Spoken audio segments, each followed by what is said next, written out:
Bismillahirrahmanirrahim. Assalamualaikum warahmatullahi wabarakatuh.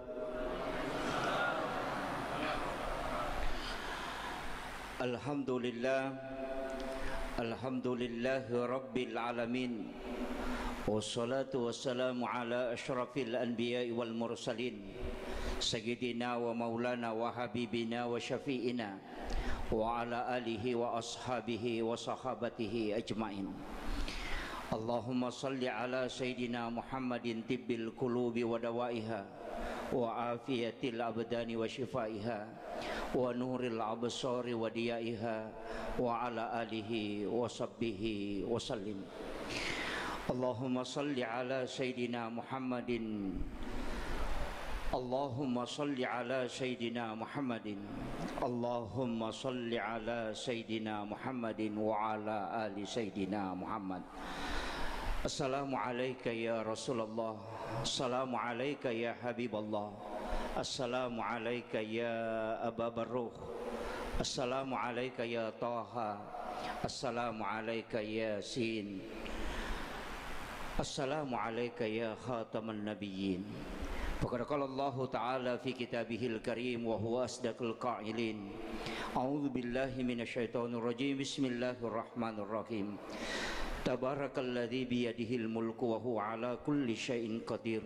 Alladzi khalaqal mauta wal hayata liyabluwakum ayyukum ahsanu amala wa huwal azizul ghafur. Sadaqallahul azim wa nahnu ala dzalika minas syahidin wasyakirin. Wala haula wala quwata illa billahi wa huwal aliyyil azim.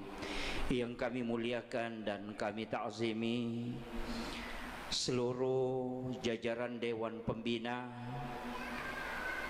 Masjid Al-Markaz Al-Islami, seluruh jajaran pengurus harian, dan terkhusus kami muliakan, kami ta'zimi yang mewakili Bapak Pejabat Gubernur Provinsi Sulawesi Selatan beserta seluruh alim ulama, para tokoh masyarakat, seluruh jamaah, dan terkhusus keluarga besar almarhum Bapak Jenderal Muhammad Yusuf.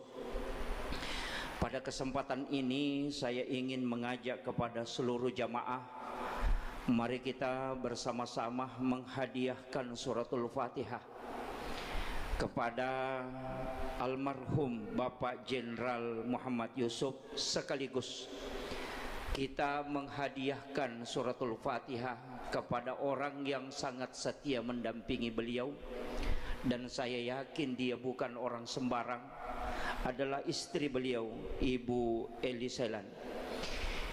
Ila hadhihi niyya kulli niyatin salihah ila hadratin nabiyil mustafa sallallahu ala sayyidina Muhammadin wa ila jami'il anbiya'i wal mursalin wasyuhada'i was solihin wal malaikatil muqarrabin, wa khususan ila ruh Bapak Jenderal Muhammad Yusuf wa Ibu Eli Sailan. Al-Fatihah. A'udzu billahi minasyaitonir rajim. Bismillahirrahmanirrahim. Alhamdulillahirabbil alamin arrahmanir rahim maliki yaumiddin. Iyyaka na'budu wa iyyaka nasta'in ihdinas siratal mustaqim siratal ladzina an'amta 'alaihim ghairil maghdubi 'alaihim waladdallin. Amin amin ya rabbal alamin. Allahumma nawwir qulubana wa quluba jami'i man khadara fi majlisina hadza binuril ma'rifah wa ilmil mukasyafah wal basirah wal iman wal islam. Ya Fattahu ya Alim, iftah qulubana wa qulubahum futuhal arifin. Rabbana iftah bainana wa baina qaumina bil haqqi wa anta khairul fatihin. Amin amin ya rabbal alamin. Pertama, sebenarnya saya sangat berat untuk hadir memberikan tausiah. Kenapa? Karena keterbatasan ilmu. Kemudian yang kedua juga gurunda. Saya sekaligus panggil kakanda karena satu alma mater dengan beliau, Bapak Profesor Tur Mustafa Ustadi Mustafa. Beliau kakak senior kami dan juga ilmu-ilmu beliau banyak kami petik. Sebenarnya itulah yang menyebabkan saya sangat berat hadir di tempat ini. Tapi ini mungkin karena takdir yang saya mestinya malam ini sudah di bandara untuk ke Papua, tapi alhamdulillah bisa bersilaturahmi. Tidak banyak hal yang ingin saya sampaikan, tapi ada beberapa hal yang mungkin sudah kita dapatkan dari ulama-ulama, dari guru-guru kita, dari mursyid-mursyid kita di tarekat, bahwa sesungguhnya orang yang meninggal itu yang paling tidak bisa hilang adalah jasa ketika dia hidup. Orang itu akan dikenang dan orang itu akan dijanjikan surga itu karena jasanya, bukan karena harta. Kita tahu almarhum ini tidak mungkin berdiri kokoh masjid ini seandainya bukan karena jasa beliau, dan itu yang tidak bisa hilang. Ke anak-anaknya pun, ke keluarganya tidak bisa pindah, pasti melekat terus kepada beliau. Beliau sekian tahun wafat, itu melekat jasa beliau. Makanya ketika kita membuka beberapa literatur, baik itu hadis-hadis maupun penjelasan para ulama, ternyata ada satu kisah di mana wanita WTS ia memberi minum kepada anjing yang kehausan, itu dimasukkan ke dalam surga. Kita belajar dari situ bahwa itu bukan karena harta, tapi itu karena jasanya. Makanya Bapak Ibu sekalian, siapa yang paling banyak jasa yang dia tinggalkan ketika dia hidup, maka insya Allah orang itu akan dikenang selamanya.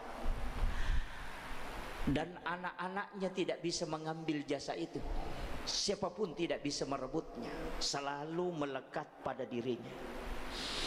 Orang tua yang dermawan, tidak akan orang mengatakan bahwa anaknya dermawan, tidak, kecuali anak itu ikut mengikuti jejak bapaknya.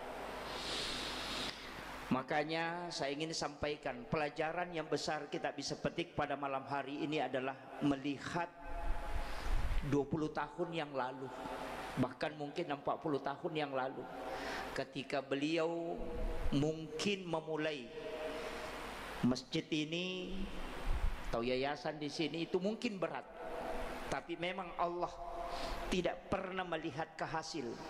Yang Allah inginkan adalah usaha kita, prosesnya. Seandainya orang berhasil karena dinilai berhasil karena hasilnya, maka Rasulullah dianggap tidak berhasil. Banyak nabi tidak dianggap berhasil karena hanya memiliki pengikut hanya sebagian kecil. Tapi karena perjuangannya, Rasulullah tidak meninggalkan harta warisan, tapi karena jasanya sehingga dia dikenang sampai hari ini. Itulah yang diikuti oleh almarhum, bahwa tinggalkan jasa ketika engkau hidup, maka engkau akan dikenang selamanya. Dan beliau sangat bersyukur. Sesungguhnya kalau kita mengatakan beliau itu tidak wafat, cuma memang istilah mati ini sebenarnya Pak agak janggal juga, karena setiap malam kita mati. Makanya kalau kita kaji dalam tasawuf, sebenarnya tidur itu kan mati. Bahkan Rasulullah sudah menyampaikan ke kita bahwa an-naumu akhul maut, bahwa tidur itu sebenarnya adalah mati, bersaudara dengan mati. Kenapa? Saya pernah tanyakan ke mursyid tarekat di guru kami, bahwa kenapa Rasulullah menyamakan tidur dengan mati.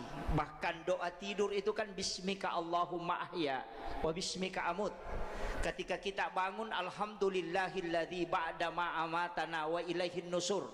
Kalau kita mau bahasa Indonesia kan, terima kasih banyak ya Allah, engkau telah mengembalikan kehidupanku setelah engkau mematikan aku. Dan Rasulullah memang mengatakan tidur itu adalah mati. Ternyata pelajaran dari tidur itu 90% akan koneksi dengan orang yang mati. Pertama, orang yang tidur ketika bermimpi itu bisa melihat padahal matanya tertutup.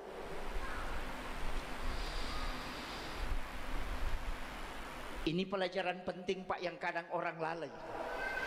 Orang yang tidur, atau tidak usah kita mengatakan orang, kita kalau kita tidur kemudian bermimpi, di saat kita bermimpi itu mata tertutup, tapi di dalam mimpi kita bisa melihat. Berarti bukan mata yang terbuka ini yang bisa melihat. Ada yang bisa terkoneksi langsung bisa melihat. Itulah sehingga ketika Rasulullah masuk ke pekuburan, apa kata Nabi? Assalamu alaika ya ahlal kubur. Umar sempat protes. Apakah mereka mendengar ya Rasulullah? Apa kata Nabi? Hei Umar, lebih tajam pendengarannya orang yang meninggal dibanding orang yang hidup. Cuma engkau tidak mendengarkan dia menjawab, karena dia menjawab dengan ruhnya bukan dengan jasadnya. Yang kedua, Rasulullah mengatakan bunyi telapak kaki, di riwayat yang mengatakan bunyi sandal orang yang mengantarkan jenazah itu didengarkan oleh si mayit ketika mereka sudah pulang. Itu artinya apa? Bahwa orang yang meninggal itu lebih tajam pendengarannya dibanding dengan orang hidup, dan itu disampaikan langsung oleh Rasulullah. Inilah alasan kenapa kita tidak boleh menyebut keburukan atau membicarakan keburukan orang meninggal sudah meninggal, walaupun kita membicarakan di rumah jauh dari kuburannya, karena itu bisa tembus pendengarannya, itu lebih tajam. Yang kedua, orang tidur ketika dia bermimpi dipukuli atau bermimpi dikejar anjing gila atau mungkin di kecelakaan, ketika dia bangun dia akan merasakan sakit pada badannya, bahkan mungkin dia ngos-ngosan, padahal dia tertidur pulas di atas tempat tidur. Apa yang membuat badannya sakit? Apa yang membuat dia ngos-ngosan padahal dia tidak meninggalkan tempat tidur? Itu ibaratnya orang yang disiksa di alam kuburnya, jasadnya tidak disentuh, tapi ketika ruhnya terkoneksi maka dia akan merasakan sakit yang amat. Inilah kenapa Rasulullah mengatakan an-naumu akhul maut. Tidur itu bersaudara dengan mati. Yang sekarang ini banyak orang yang tidak percaya dengan azab kubur, dengan mengatakan apa yang hancur, apa yang dimakan cacing, apa yang disiksa, itu karena tidak belajar pada tidur. Makanya dari situ juga ulama kita mengatakan bahwa sesungguhnya orang yang meninggal itu kan disebut tutup usia. Jadi usianya yang tertutup, tapi kitab catatan amal itu tidak pernah tertutup. Tanya dia akan terbuka selamanya. Innama tuwaffawna ujurahum yaumal qiyamah. Sampai dunia kiamat baru ditutup. Makanya orang yang meninggal itu sebenarnya beruntung, Pak, lebih dulu meninggal. Kenapa? Dosanya bisa berhenti, tapi ibadah yang pernah dia lakukan akan terus mengalir.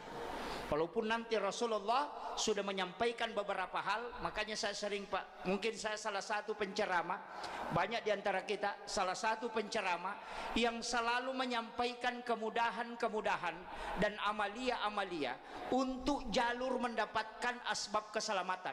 Kenapa? Karena Rasulullah sudah membuka lebar pintu-pintu surga untuk kita. Terus terang, saya sering menangis ketika membaca hadis-hadis Nabi, ketika membaca bagaimana usaha Rasulullah untuk menyelamatkan umatnya. Itu luar biasa, Pak. Maka saya mengatakan sudah sempurna betul semua cara Nabi membelok supaya kita tidak celaka. Cuma kalau kita yang cari-cari masalah mau celaka, ya memang begitu. Kenapa?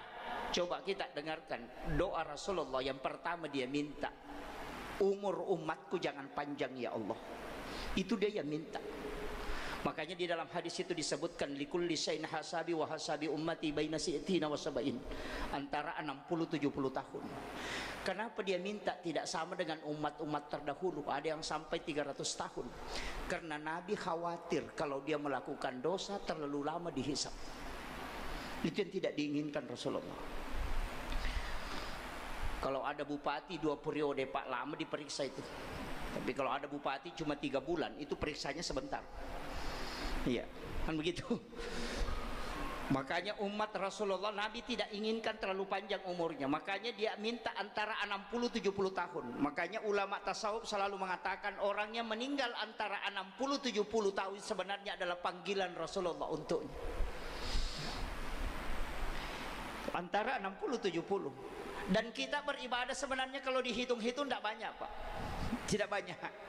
Makanya nanti ada ulama kita itu pakai istilahnya Imamul Ghazali yang berdasarkan hadis Nabi juga. Kalau kita buka dalam kitab Hiya itu, bahwa umatku adalah umat yang terbaik karena dia meninggalkan satu kebaikan menuju ke kebaikan yang lain. Oh, ini penting sekali, Pak. Ini yang membuat kita khalidina fiha, di dalam surga. Karena surga itu kan kita kekal di dalam, padahal pahala kita kan tidak kekal. Tidak, istilahnya dia terbatas. Umur kita 60 tahun, 70 tahun, 80 tahun, mungkin 100 tahun maksimal. Tapi kok bisa kekal di dalam surga? Padahal pahala kita kan terbatas. Kan begitu. Apa yang menyebabkan? Imam Nawawi di Dimashq itu menjelaskan bahwa yang menyebabkan manusia itu kekal di dalam surga karena niatnya melakukan kebaikan. Makanya seperti tadi kita sholat isya di sujud terakhir itu niatkan memang sholat subuh. Inilah dia bilang orang Bugis sempajat tepat tuh. Iya, karena niat sholat itu ada dua, Pak. Satu niat mau sholat, yang kedua niat sholat. Niat sholat itu bisa di takbiratul ihram, tapi niat mau sholat itu di ujungnya. Karena kapan kita putuskan di situ tidak nyambung ke waktu berikutnya, wah itu fatal. Karena waktu kita untuk melakukan ibadah sangat terbatas. Makanya kenapa ada ulama mengatakan saya meninggal di kebun pun mati syahid, saya meninggal di sawah pun bisa mati syahid, meninggal di atas tempat tidur itu mati syahid, karena saya meninggal menuju ke sholat. Karena dia niatkan memang untuk sholat, jadi kemana dia berjalan itu pasti menuju ke sholat. Itu kuncinya. Inilah yang menyebabkan kita bisa kekal di dalam surga, Pak. Makanya jangan putus itu. Itulah makna hadis Nabi, umatku adalah umat yang terbaik karena dia meninggalkan satu kebaikan menuju ke kebaikan yang lain.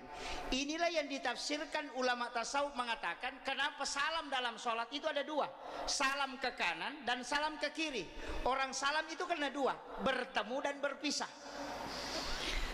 Karena kau bertemu dengan waktu berikutnya, salam sambung dulu baru kau lepaskan waktu setelahnya. Jangan lepaskan sholat isya sebelum kau sambung ke sholat subuh. Nah, itu ada beberapa versi, tapi saya tidak bahas semua, cuma saya pakai yang berkaitan dengan ini.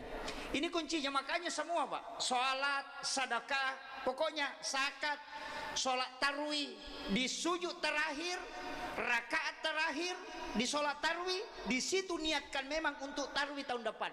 Kita meninggal pun berarti kita sudah menuju ke ibadah. Semua harus disambung itu, supaya dimanapun kita berada itu menuju kepada ibadah kepada Allah Subhanahu Wa Taala. Setiap langkah itu akan dihitung sebagai ibadah, dan orang inilah yang beruntung. Nah, kalau kita tutup assalamualaikum warahmatullahi, assalamualaikum warahmatullahi, nanti masuk waktu lagi baru disambung. Oh, 5 menit saja nilainya ibadahnya. 5 kali 5 kali 5 kali sholat berarti tidak cukup setengah jam. Kalau sholatnya tidak cukup setengah jam, baru gosip setengah jam, itu bangkrut itu sudah, Pak. Sudah habis itu. Kemudian yang kedua, karena umur kita pendek, dari situ juga Rasulullah meminta jalur supaya ibadah itu dilipat gandakan. Makanya man jaa bil hasanati falahu asru amsalihha. Itu kuncinya. Makanya setiap satu kebaikan itu dilipat gandakan menjadi 10. Tapi kalau dosa satu aja itu ditulis, tapi kapan ditulis? Ketika tidak bertaubat. Jadi Nabi minta, nanti keburukan dosa yang dilakukan umatku nanti kau tulis ketika dia tidak bertaubat, tapi ketika dia bertaubat maka aku mohon kepadamu ganti dia menjadi kebaikan. Itu rahmat Allah betul itu. Makanya saya bilang kalau kita masuk neraka, Pak, celaka betul. Ini baru 2. Apalagi yang diminta oleh Rasulullah. Dulu umat-umat terdahulu itu ketika dia sedekah, dia disuruh berdoa. Umatnya Nabi Musa ketika sedekah dia berdoa. Umatnya Nabi Isa ketika berdoa, bersedekah disuruh berdoa. Tapi untuk umatnya Rasulullah, Nabi minta dibalik. Yang bersedekah tidak disuruh berdoa, tapi yang menerima sedekah disuruh berdoa. Saya pernah tanyakan tentang hadis ini ke salah satu mursyid tarekat, kenapa yang disuruh berdoa yang menerima, padahal yang beribadah, yang bersedekah? Ternyata ada rahasianya. Ketika Rasulullah melihat sedekah di dalam sedekahnya orang-orang ketika dia Isra Mi'raj, sedekahnya umatnya ada yang tertolak karena riya. Maka Nabi minta ketika pulang dari Isra Mi'raj, dia minta supaya dibalik, yang berdoa yang menerima. Kenapa? Karena tidak ada orang yang menerima sedekah riya. Adakah orang menerima sedekah riya? Tidak ada. Yang riya itu yang memberi. Makanya ketika orang yang menerima tidak riya mendoakan orang yang riya, itu bisa terbalik, sedekahnya bisa diterima. Itu permintaannya Rasulullah dikabulkan oleh Allah. Itu hebatnya Pak Bu. Cuma banyak sekarang orang kalau dikasih tidak berdoa. Kasih saja bilang terima kasih. Wah, itu bukan doa itu Pak. Kayaknya mestinya kita doakan. Itu Nabi sudah balik itu. Itu luar biasanya Pak Bu. Dan tidak ada Nabi yang diberikan otoritas. Kenapa Rasulullah itu bisa memberi syafaat? Makanya almarhum ini itu jalur keselamatannya sudah banyak sebenarnya Pak. Termasuk orang-orang ulama kita yang sudah meninggal itu jalur keselamatannya luar biasa. Pertama, jalur syafaat. Sebenarnya saya sering mengatakan jangan pernah bicarakan surga dan neraka dalam ibadah. Kalau kita bicara hakikat, jangan pernah bicarakan surga dan neraka. Orang sholat karena surga atau orang sholat karena takut neraka, sebenarnya kalau kita kaji dalam ilmu hakikat itu keliru. Karena surga dan neraka itu makhluk, bukan khalik. Jadi surga itu kan hadiah, neraka itu kan balasan. Jadi dua hal ini bukan khalik. Padahal kita mengatakan inna sholati wa nusuki wa mahyaya wa mamati lillahi rabbil alamin. Di situ bukan di jannah atau di khaufin nar, bukan. Tapi kita mengatakan lillahi rabbil alamin. Makanya kunci keselamatan itu cuma dua Pak. Yang pertama jalur rahmat, yang kedua jalur syafaat. Itu kuncinya. Kalau kita dapat rahmat pasti surga, karena rahmat itu pasti datangnya dari Allah. Kalau kita dapat jalur syafaat itu datangnya dari Nabi Rasulullah. Makanya satu-satunya yang bisa memberi syafaat mutlak itu cuma Rasulullah. Nabi yang lain kan tetap bisa menolong umatnya, tapi yang bisa memberi syafaat mutlak itu cuma Rasulullah. Kenapa? Itu alasannya dua Pak. Yang pertama karena sholat tahajud itu diwajibkan untuk Rasulullah. Nah dari sholat tahajud inilah sehingga Nabi diberi otoritas bisa memberi syafaat. Satu. Yang kedua, semua ibadah itu disandarkan kepada Allah, tapi untuk Rasulullah dan umatnya ada yang disandarkan ke Nabi, ada yang disandarkan ke Allah. Mana? Haji wajib, tapi ada umrah yang sunnah. Ibadah sunnah itu sandarnya ke Nabi. Ibadah fardu itu sandarnya ke Allah. Tapi kenapa Nabi dikasih otoritas? Itu karena bisa memberi syafaat. Nabi yang lain tidak ada. Nabi Isa kalau perintah Allah, tidak ada perintahnya Nabi Isa. Pokoknya turunan saja. Dari situlah semua ibadah dibagi dua. Semua ada sunnahnya. Puasa ada wajib, ada sunnah. Kemudian zakat wajib, sedekah sunnah. Sholat wajib, ada sholat sunnah. Kemudian haji wajib, umrah sunnah. Itu semua. Syahadat wajib, kemudian sholawat sunnahnya. Kenapa ada sunnah? Itu otoritasnya lari ke Nabi. Dan yang sunnah ini penggabungan, bukan hanya karena Rasulullah dihadiahkan, tapi amalan nabi-nabi terdahulu. Kan sekarang banyak kan yang amalkan amalannya nabi-nabi terdahulu, seperti amalannya Nabi Adam. Sering kita amalkan. Itu puasa ayyamul bid, puasa putih. Kenapa dikatakan puasa putih? Itu bukan puasanya Rasulullah, bukan. Tapi karena Rasulullah mengetahui inilah yang dilakukan Nabi Adam, sehingga seluruh badannya menjadi putih. Karena puasa hari pertama sepertiga badannya putih, puasa hari kedua 2/3 badannya putih, puasa hari ketiga seluruh badannya menjadi putih. Makanya disebut puasa putih. Dari situlah Rasulullah minta, berikan juga puasa ini untuk umatku, karena ini terbaik juga puasa ini. Makanya Rasulullah mengatakan, siapa yang puasa 3 hari dalam 1 bulannya, di pertengahan itu disebut ayyamul bid, maka sama kalau dia puasa 1 bulan penuh. Itu puasa muti, bukan puasanya Rasulullah sebenarnya, itu puasanya Nabi Adam. Tapi dihadiahkan kepada Rasulullah karena dia yang minta. Jadi banyak ibadah-ibadah itu Pak sebenarnya kita minta. Sama sedekah. Sedekah itu bertingkat-tingkat. Saya baca beberapa riwayat. Sedekah itu kan ada 5 tingkatan. Yang pertama sedekah rahasia. Yang bersedekah tidak tahu siapa yang dia sedekahi. Yang menerima sedekah pun tidak tahu siapa yang mensedekahi. Sudah ada yang bisa melakukan ini Pak. Yang disedekahi tidak tahu siapa yang sedekahi. Yang bersedekah pun tidak tahu siapa yang disedekahi. Ini orang Pak tidak dibawa ke Siratal Mustaqim, baru di padang mahsyar sudah dijemput. Itu hadis. Sementara berjalan menuju kepada mahsyar, menuju ke tempat perkumpulan, kemudian dijemput oleh malaikat. Allah mengutus malaikat khusus, ambil si fulan. Jangan kau biarkan dia ke sana bersama dengan orang lain. Bawa dia ke tempat yang sangat mulia, maka diselamatkanlah dia. Makanya sahabatnya mengatakan, mana Fulan bin Fulan? Tadi berjalan bersama kami, kok hilang? Malaikat mengatakan, jangan cari dia, karena Allah membawanya ke tempat yang mulia. Siapa mereka? Mereka yang bersedekah, yang tidak tahu siapa yang dia sedekahi, dan yang disedekahi pun tidak tahu siapa yang mensedekahi. Bilang bagaimana caranya? Gampang Pak, yang penting mau ki. Saya dulu itu bingung bagaimana caranya bersedekah, orang tidak tahu. Kita juga tidak tahu siapa yang disedekahi. Ternyata bisa.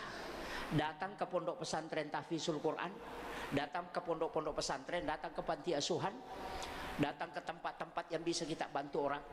Tanya gurunya, tanya pembinanya, adakah anak yatim piatu di sini?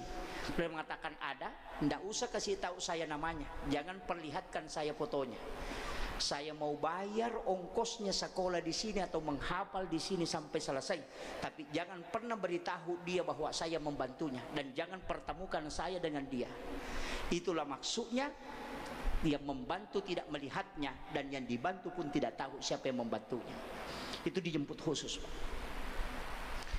Kalau yang dikumpul baru dibagikan amplop, baru disorting, oh ini diperiksa itu. Ya, enggak, mesti diperiksa itu. Seperti sedekahnya caleg. Itu diperiksa itu. Itu tingkatan yang paling tinggi Pak. Ada di bawahnya. Kalau sedekah, kalau mau ambil di bawahnya apa? Kalau ada orang yang minta sedekah, kasih kunci tempat uang.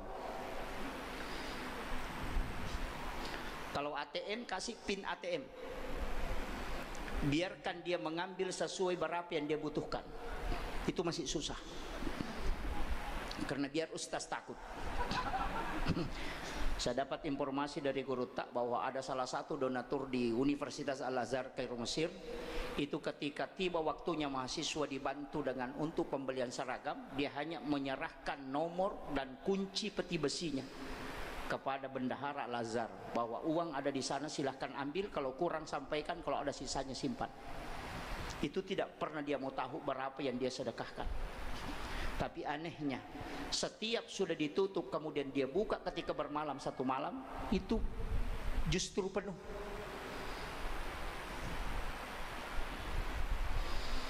Tapi susah Pak, itu tidak mudah. Palingan yang kita bisa lakukan, mengumpul uang di saku. Kalau lewat celengan ada uang 100, ada uang 50, ada uang 100. Ketika lewat celengan, tutup mata, tarik 1 lembar, jangan lihat, masukkan ke dalam celengan. Itu hadis qudsi.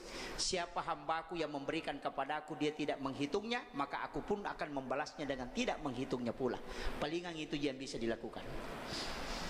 Itu pun ada yang bolak-balik, tarik uang 100, dia dorong kembali masuk. Asam merajalada. Ini kan ada. Iya. Tapi itu tidak mudah. Iya. Jadi sebenarnya ada tingkatan-tingkatan itu dalam ibadah. Ya, sama jika kita tadi bersolawat kepada Rasulullah, itu luar biasa Pak Bu. Kita mengawali dengan solawat Jibril. Kenapa disebut salawat Jibril? Karena Nabi itu sebelum jasadnya diciptakan itu sudah disolawati Pak. Makanya bentuknya fi'il madi, bukan fi'il mudhari. Jadi Allahumma sholli ala Sayyidina Muhammad kan fi'il mudhari. Kalau sallallahu ala Muhammad itu fi'il madhi. Kenapa dia bentuk lampau?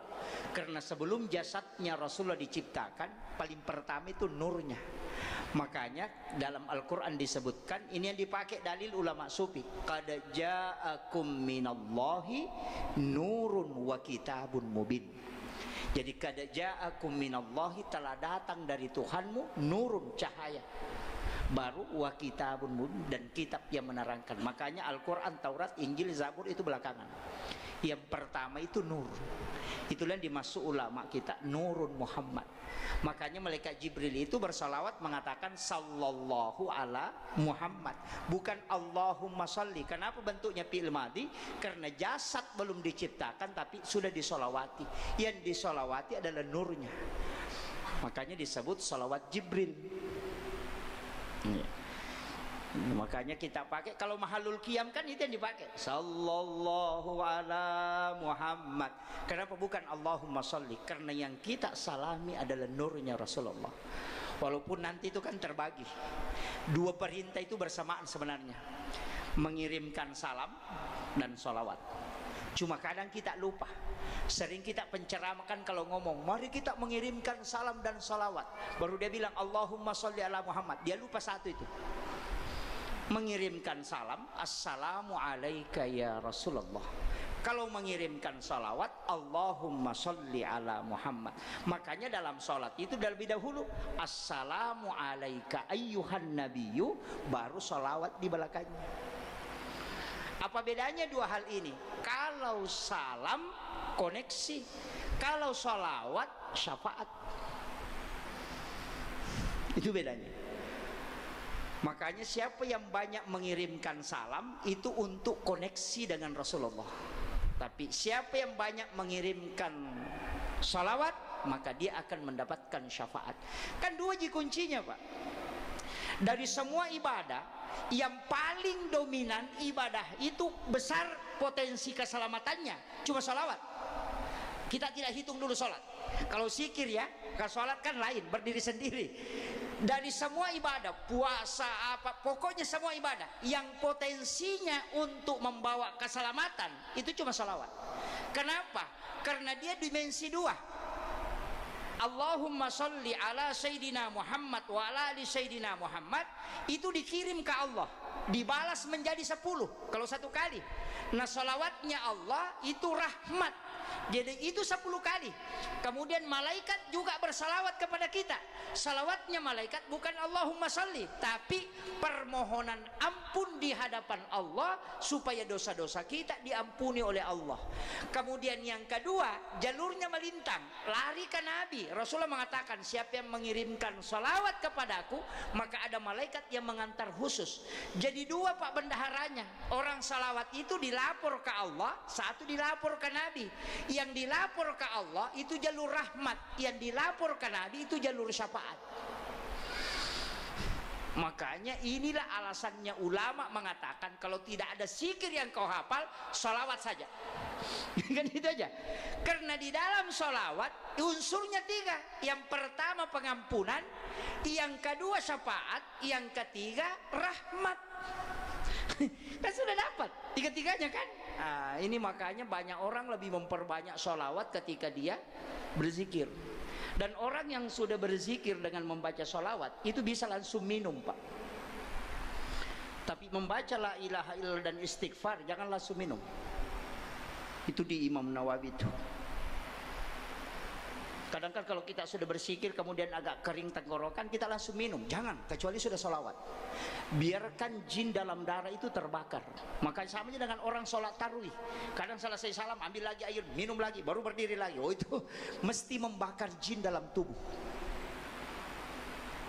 Makanya sebenarnya orang sholat itu ketika keringatan, kata Nabi, itu berkah besar. Karena itu pembakaran jin dalam darah. Itu ru'ya langsung itu, Pak. Itu meru'ya diri dengan ini. Makanya sebenarnya termasuk minum air itu mesti niatkan terus. Jadi jangan minum saja. Dalam sekali minum itu Pak bisa 4 manfaat, bahkan bisa 50 manfaat. Kalau kita sakit-sakit, ya minta air itu menjadi syifa. Bacakan suratul Fatihah, bacakan sholawat, salami Rasulullah baru minum. Iya, jangan minum airnya saja. Yang kedua, minta supaya dia membantu kita bisa khusyuk dalam sholat. Niatkan. Minta supaya dia bisa membangunkan kita tahajud. Minta supaya dia tidak keluar pada saat ada kita di dalam masjid. Kan ada orang Pak di dalam masjid baru bolak-balik ke WC. Kenapa? Itu karena dia tidak minta ketika dia minum. Kayak Khalil Bangkalan, salah satu ulama muassis Nahdlatul Ulama, itu belajar di Makkah, hanya sekali 1 bulan buang hajat. Itu karena setiap makanan dan minuman dia minum itu dia minta supaya jangan keluar 1 kali 1 bulan. Karena dia tidak mau buang hajat di Makkatul Mukarramah, dia keluar untuk buang hajat, dan itu hanya sekali 1 bulan. Itu karena minta. Makanya kalau kita mau minum, ya minta. Ambil air, doakan, minta kepada Allah supaya air itu tidak keluar melalui jalur air kencing, tapi bisa keluar melalui keringat. Kita di dalam masjid berjam-jam tidak akan keluar, tidak bisa bolak-balik keluar. Kenapa? Karena doa kita yang tadi minta air itu, dan itu dilakukan. Ulama-ulama dulu begitu Pak. Cuma kita sekarang ini kalau minum langsung 1 kali hantam. Itu iya. Bahkan saya dapat dalam satu riwayat itu ketika minum berbolak-balik 3 kali. Bismillahirrahmanirrahim, kemudian minum Alhamdulillahirrabbilalamin. Bismillahirrahmanirrahim, kemudian minum lagi. Baca Alhamdulillahirrabbilalamin, kemudian Bismillah lagi, kemudian minum.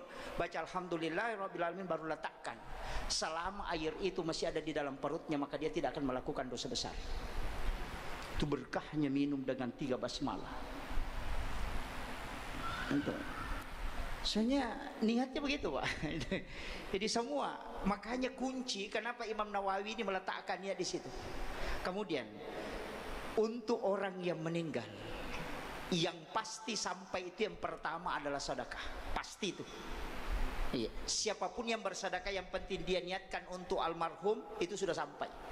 Amal jari almarhum itu sudah luar biasa. Setiap orang melaksanakan sholat di masjid ini terus mengalir.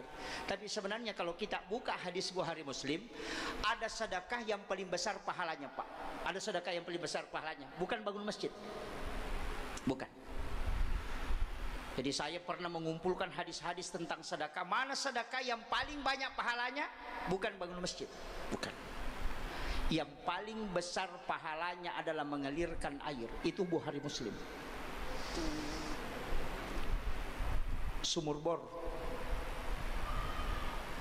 Kenapa? Orang pakai berwudu itu sudah berpahala. Sisa bekas wudu itu turun ke tanah, diminum oleh semut, itu berpahala. Turun ke akar rumput, itu berpahala. Turun ke bawah kemudian diminum oleh cacing, itu berpahala. Turun ke bawah ke akar-akar tanaman, itu naik kemudian menjadi pahala. Ketika dia berbuah atau daunnya lebat, itu menjadi sedekah untuk seluruh makhluk, itu bersedekah. Ketika orang minum air itu 40 hari 40 malam baru habis di dalam perutnya ketika dia minum. Bayangkan kalau setiap hari dia minum, kemudian setiap hari dia berzikir dan membaca Al-Quran di pondok-pondok pesantren tahfizul Quran. Bayangkan berapa juta bahkan berapa triliun pahala yang mengalir tiada henti, bukan hanya dari manusia tapi juga dari binatang. Kalau masjid nanti ditempati sholat baru pahala. Orang tinggalkan tidak berpahala lagi. Kalau air diminum 40 hari ikut terus, kebaikan yang kita lakukan kita dapat terus pahalanya. Berapa orang yang minum air itu? Itulah sehingga mengalirkan air itu adalah pahala yang sangat luar biasa. Ya, makanya kalau ada masjid dibangun Pak, usahakan ikut andil di sumur bornya. Ada pondok pesantren ikut andil untuk sumur bornya. Kenapa? Pahalanya tidak berhenti mengalir. Itu hatta yaumil qiyam itu Pak, luar biasa itu pahalanya. Makanya ada orang itu yang bagi-bagi air. Makanya sampai hari ini Pak Sandak sepakat itu kalau air dijual. Pengusaha galon itu Pak jadi masalah sebenarnya juga itu. Jangan tersinggung ya. Saya pernah diwasiatkan mursyid kami itu di Aceh, Syekh Muhammad Nur, dia bilang mengatakan begini, 2 pekerjaan nak jangan kerjakan, hindari. Bukan haram tapi hindarilah. Apa? Yang pertama jual air, yang kedua tukang sensor. Dua pekerjaan itu hilang betul berkahnya, itu dia bilang. Lebih banyak ongkosnya daripada penghasilannya. Hidupmu juga tidak tenang. Betul Pak ya, tidak ada tukang senso yang kaya. Yang ada itu kaya penjual kayu. Coba, air itu kan sebenarnya sedekahnya Allah untuk kita. Tapi tidak sama kalau es batu, dengan kemasan seperti itu kan lain.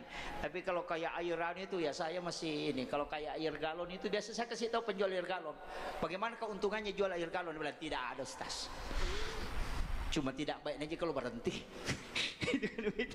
Iya, saya sering tanya, tapi tidak apa-apa lah. Ini perjalanan ulama, mau sepakat tidak sepakat, wallahu alam. Saya tidak anukan, tapi itu pesan beliau. Dua pekerjaan ini jangan kau lakukan lah. Itu. Tapi dia tidak mengatakan haram, dia mengatakan lebih baik menghindari. Kecuali tidak ada yang kau bisa lakukan, ya bisa kau kembali ke situ. Iya, tapi itu bukan untuk mas saldo istilahnya, tapi itu hanya untuk perjalanan hidup saja. Iya, itu pesan beliau. Itu tadi, makanya untuk almarhum ini sedekahkan. Bahkan tidak diniatkan khusus untuk orang yang meninggal. Kalau ada anak-anaknya melakukan kebaikan, itu masuk. Karena di dalam Islam ada namanya syafaat pahala. Ini enak sekali Pak, kita untung ada syafaat pahala. Cuma orang yang tidak punya keturunan itu yang jadi masalah. Manrasi atau manang. Orang yang punya keturunan itu punya anak melakukan sholat, itu jalan terus pahalanya orang tuanya. Kenapa? Karena ada bonus. Bahkan dalam hadis itu Rasulullah mengatakan, siapa yang meninggalkan 2 atau 3 anak perempuan ahli ibadah, ibu bapaknya tidak disentuh api neraka. Itu berkahnya anak perempuan. Makanya bersyukurlah yang punya anak perempuan. Kalau tidak ada sabar makin. Laki-laki bisa memberi syafaat tapi dengan jalur penghafal Al-Quran. Itu pun kalau bisa menghafal sampai meninggal. Karena penghafal itu bahaya juga. Kalau dia lupa, itu dicelupkan di dalam api neraka sampai keluar bara api di dalam mulutnya mengalir. Itu bahayanya. Makanya saya pernah dikasih tahu oleh salah seorang ulama hafiz Quran. Dia bilang kalau ada anak-anakmu menghafal Quran, suruh dia talaki langsung kepada Allah. Kalau dia sudah hadapkan ke gurunya, suruh sholat sunat, di situ dia khatamkan Al-Quran. Nanti setelah itu dia hadapkan kepada Allah bahwa aku sudah setor hafalanku kepadamu ya Rabb. Mohon engkau yang menjaga. Iya. Nanti kalau lupa nanti Allah kembalikan. Kalau di store sama guru hilang itu. Gitu. Itu dia pesan beliau. Makanya dia mengatakan store kepada Allah. Makanya Imam Abu Hanifah itu 2 kali khatam Al-Qurannya sehari semalam. 1 kali di dalam sholat, 1 kali di luar sholat. Termasuk Ahmad bin Hanbal juga demikian. Jadi dia sholat kemudian khatamkan Quran. Itu store kepada Allah. Dan salah satu tirakat kalau mau jadi imam, khatamkan Al-Quran di dalam sholat selama 40 hari berturut-turut supaya Al-Quran itu masuk. Kalau kita baca, dia akan dibaca keluar. Jadi bukan dari luar ke dalam, tapi dari dalam keluar. Ada imam itu baru basmalah, kita sudah rasa tembus terkoneksi karena dia sudah dari dalam Al-Quran, bukan dari luar. Jadi dia mengatakan 40 hari kau khatamkan Al-Quran dalam sholat sunnah. Oh itu tidak mudah Pak itu. Tapi kalau saya ngaji biasa imam, saya tidak berani jadi imam Pak. Kita ini bagus sekali, masjid kita ini luar biasa. Dia sudah ikuti kaidah tasawuf betul. Tempat imam itu kan, kalau imam itu lewat samping masuk ke sini, sholat sunnah di dalam. Nanti ikamat orang baru masuk ke sini. Sudah doa bersama kembali ke tempatnya sebenarnya. Itu kan tempatnya Rasulullah. Tempat imam yang disebut mihrab ini kan khusus. Itu yang terkoneksi langsung. Makanya imam itu jangan lewat pintu makmum. Kalau imam lewat pintu imam, insya Allah itu bacaannya tidak tersendak. Itu pesan ulama sufi itu. Yang kedua, sholat sunatnya di dalam, jangan di luar. Selalu di dalam situ, di rumahnya Rasulullah. Jangan keluar, nanti iqamat baru keluar. Kalau imam bisa lakukan 3 tahun saja berturut-turut, dalam tarekat itu dikatakan dia tidak akan mati kecuali jumpa dengan Rasulullah. Rasulullah akan mendatangi dia. Itu kuncinya Pak. Kemudian biasanya imam itu paling lambat tidur. Ustaz, imam, pemimpin itu paling belakangan. Nanti masyarakatnya tidur baru dia tidur. Jadi kalau di Makassar dipakai, Pak, parah. Pemimpin tidak tidur sampai pagi. Karena banyak begadang di pos ronda. Makanya usahakan mengakhirkan di sholat isya, doakan semua isi kampung, kirimkan Fatihah, koneksikan dengan kita, karena ruh itu bisa terkoneksi. Koneksikan dengan kirimkan Fatihah. Kalau dia tembus, maka ketika ada jamaahnya mau meninggal, itu dia bisa mimpikan di malamnya minta izin. Dan itulah yang dilakukan imam-imam dulu, sehingga dia bisa tahu kalau ada jamaahnya mau wafat. Itu amaliyahnya. Sama aja anak-anak kita, kirimkan Fatihah, sebut ila ruh wa nafs wa jasad, kemudian sebut namanya, kemudian kirimkan Fatihah setiap malam 11 kali. Kalau malam Jumat 41 kali. Suami kita kirimkan Fatihah, tapi jangan mengatakan ila arwahi. Wah, itu tidak bisa itu, karena itu sudah mati. Iya, ila ruh. Kenapa? Ketika ada masalah, koneksi langsung itu. Karena ruh itu akan bersilaturahmi setiap waktu. Ini yang dilakukan ulama sufi, bisa bersilaturahmi dengan muridnya dalam batiniah, sehingga dia bisa merasakan kehadiran para mursyid ketika sudah tinggi.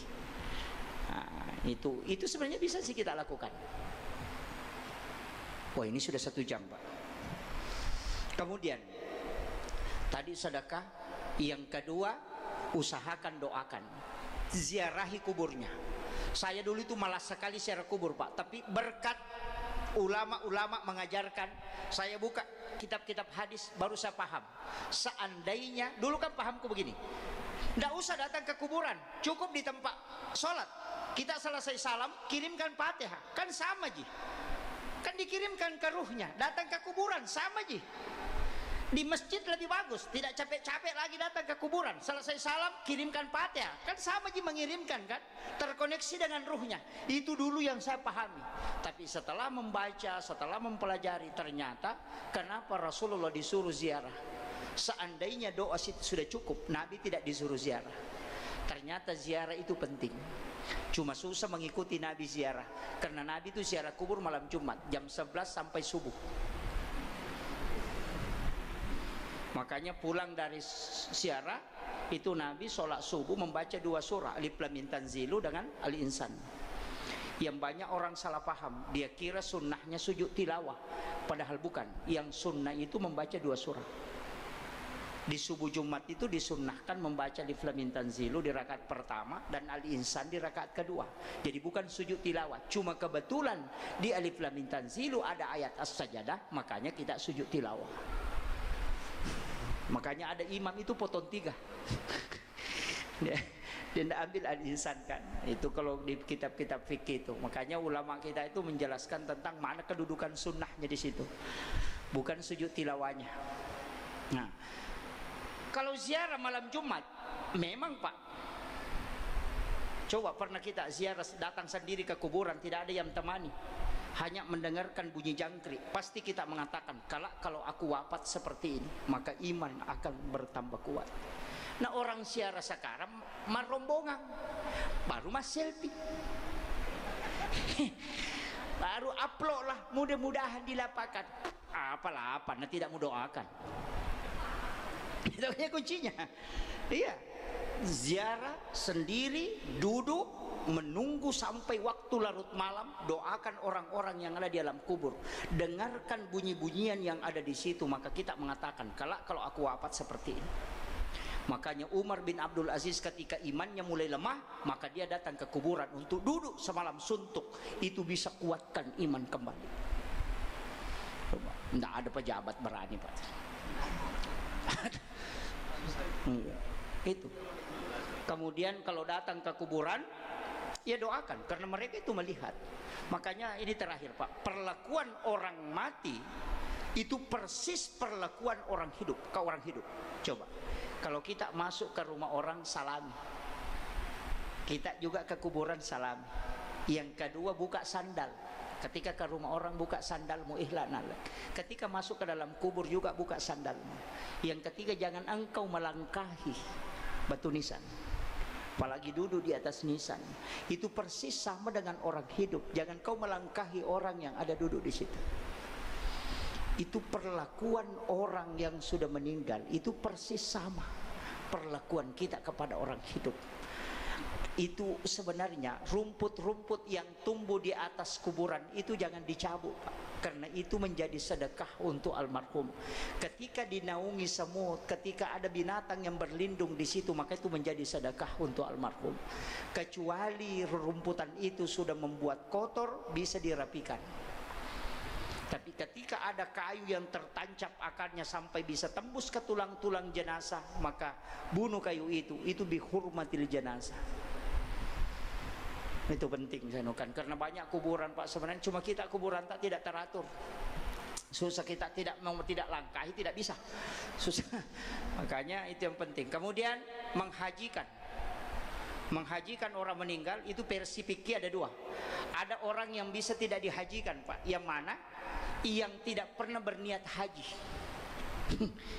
Makanya saya kasih tahu, ini penutupnya ya.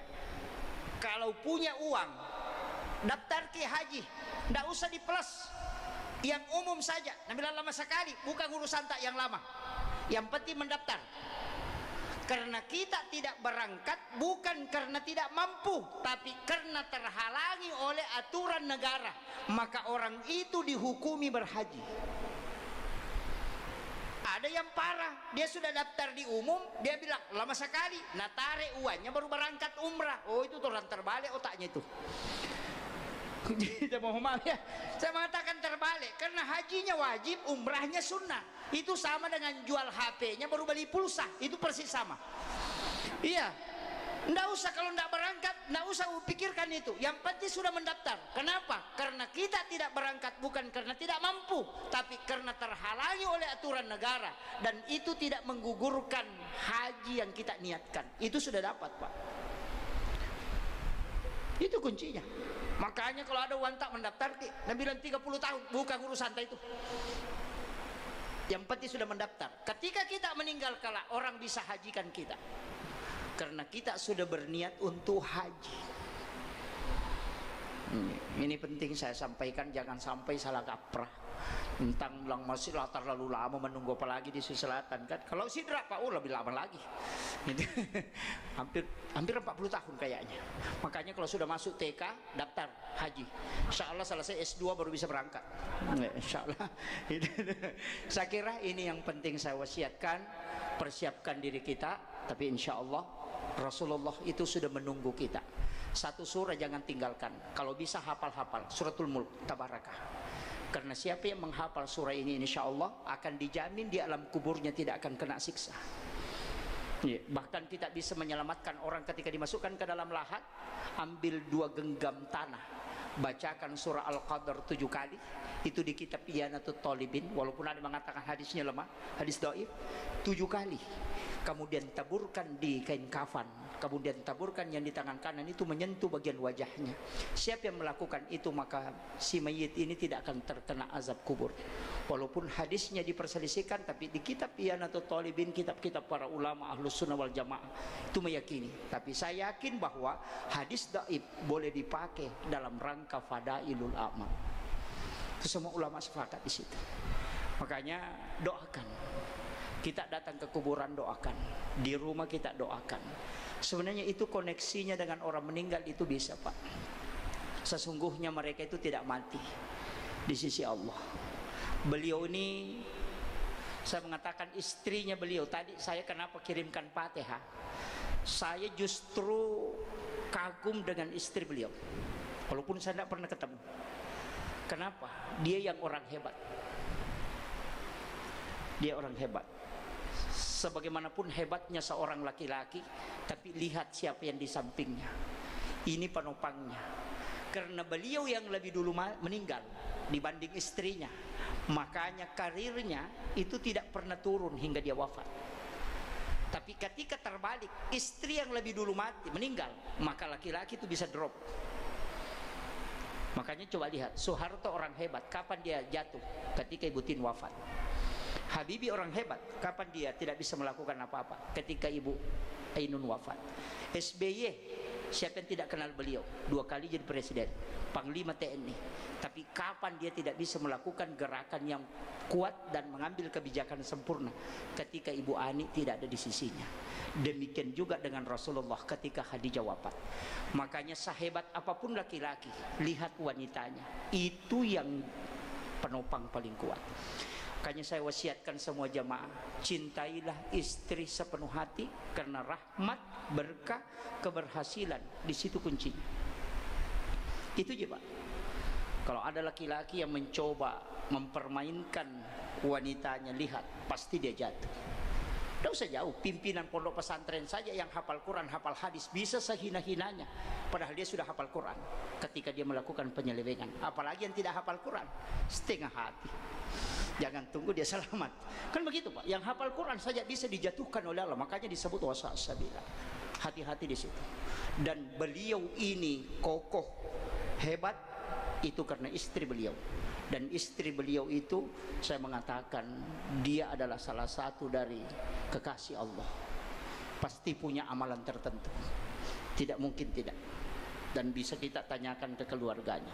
Beliau itu yang paling kuat. Makanya saya kira ini yang penting saya wasiatkan.